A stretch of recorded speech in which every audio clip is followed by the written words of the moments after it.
We are at the first Raw of February 1999.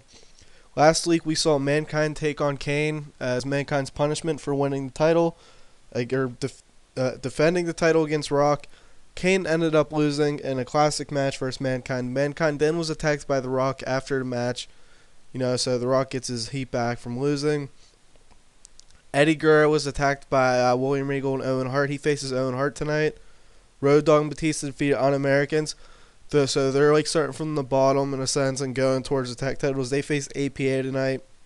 Owen Hart defeated D'Lo Brown. Godfather tried making the save.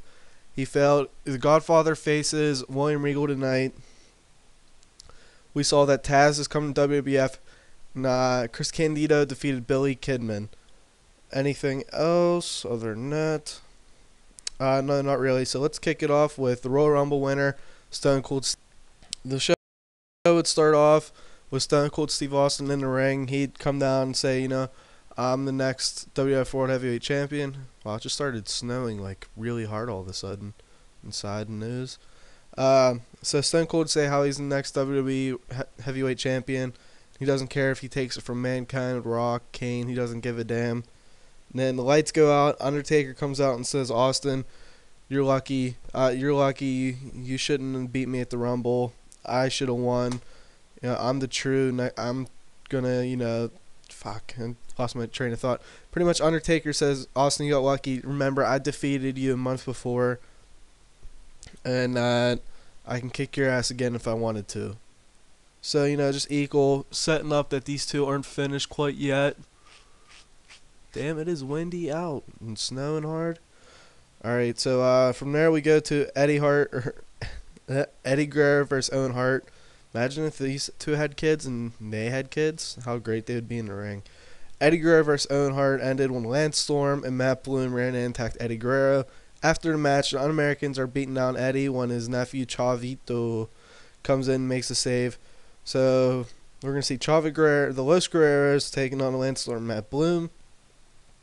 And then we're going to see other shit go down with the Un-Americans tonight, too.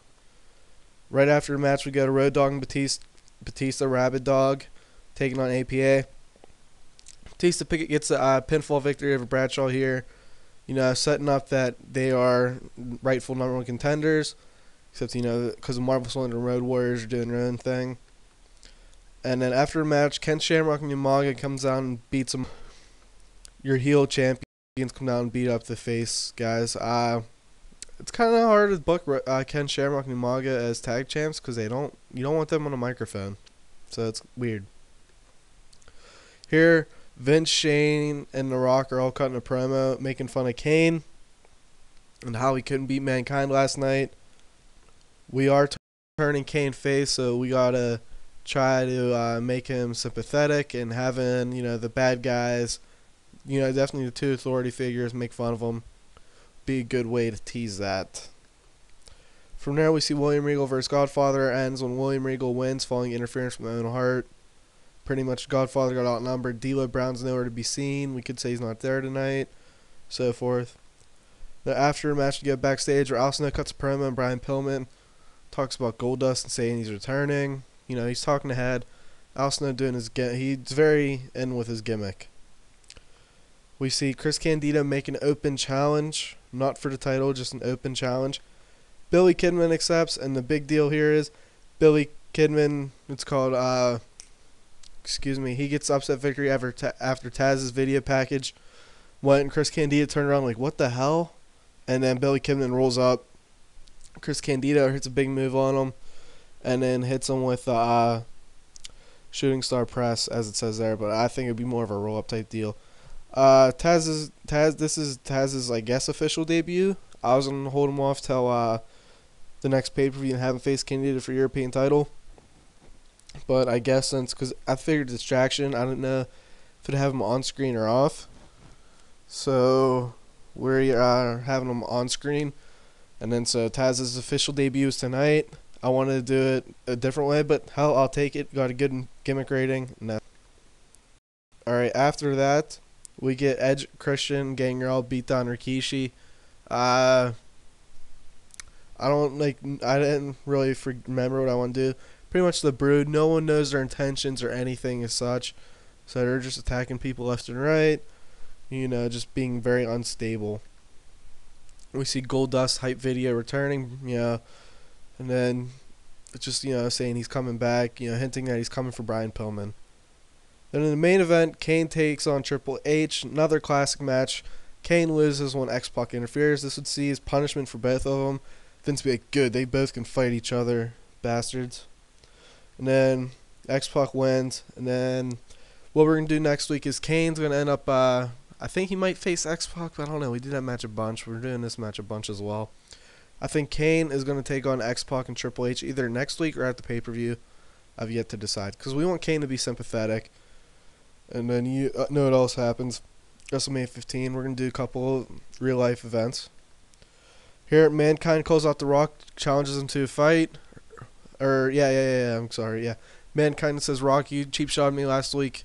You want me so bad, I'm right here. Come down the ring, so I can kick your ass. Rock comes out and they end up brawling to end Raw. 95 rating again. We're really doing a hell of a job. Haven't had a below 92 rating this year. 6 episodes in the new year, so I'm happy with that. 13 win streak, 13-week win streak, 60-24 over WCW. Really hope I'm explaining, storylines right. They're not too intricate. Pretty much Un-Americans are taking out the Godfather. I'll have him cut a promo next week saying they're attacking Godfather because look at him. He thinks he's a pimp. Like, he's a pimp? What? Woo, stiff competition this week. Outsiders defeat Luger and Sting in a hell of a match, and that's all I'm really going to talk about. But as I was saying earlier, so it's a 14-week win streak, 61-24. So really, the storyline so far is Undertaker, wants to take out Stone Cold so he can take his title shot. Eddie Guerrero returned, eliminated Owen Hart. Owen Hart was upset about that, so he sent the Un-Americans after him. And then Chavo returned, so we're seeing Eddie and Chavo versus Lance Storm, Matt Bloom. Road Dogg and Batista lost the tag titles without even getting pinned, so they took on 2 of the top tag teams. Now they're going to be looked to be contenders after the champions attacked them. Kane is turning face. He's like 20 segments into his face turn, very long. The Godfather has been fighting with Un-Americans simply because of his gimmick, and it's very something they wouldn't be into. Chris Candido is being cocky champion, and he got some comeuppance against him when Billy Kidman rolled him up. So next week we're gonna see Billy Kidman versus Chris Candido, European title, and then Candido's gonna win. Spoilers. And then Candido versus Taz at the pay-per-view, and Taz's in-ring debut. The Brood is beating down Rikishi. I think this is the second week in a row they had something with Rikishi. We're going to see Rikishi versus Gangrel, or Rikishi versus Edge and Christian, or Rikishi versus Edge, or Rikishi versus Christian next week. Goldust is going to be returning pretty soon here. And then Triple H and X-Pac are going to take on Kane. That 3-way feud is going to continue. And then Rock and Mankind, how this feud continues going forward. Thank you guys for watching. Hope you enjoy it. Hope, explain the stories very well. I don't know how you guys feel about it. Really looking forward to everyone seeing what we're doing so far. It's been great. And I hope you guys think this is better than what happened in real life. I mean, it's hard to mess it up because, the main events at the real life time, they're so good, and I don't think they really messed much shit up. After WrestleMania 15, yeah, they shouldn't have won Rush to the Undertaker versus Stone Cold feud, or I don't even remember. None of that was memorable, so I hope we make it memorable here. Thank you guys for watching. Hope everyone has a good one.